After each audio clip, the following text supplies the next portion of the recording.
it takes a hard time to accept what was working isn't working anymore. A lot of lead generation now is reactive. You do marketing, you put out videos, you create web pages, you do SEO, you try to put answers out there for when consumers are searching. You're just kind of sitting and waiting for the leads and the calls to come in. It's very reactive.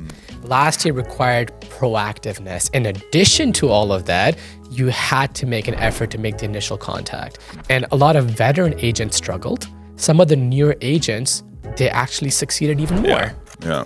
Right? Because they were willing to adapt to the changes. What was working over the past decade didn't work in last year's market. Right. And people just they didn't have the ability to pivot.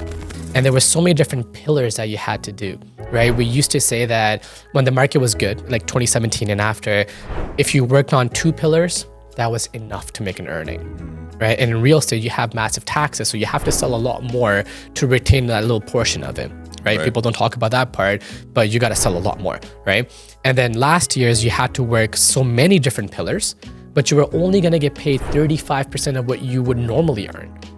And a lot of people weren't able to commit to that. Right. So I think that shift between reactive to proactive is really hard to make without the right guidance as well.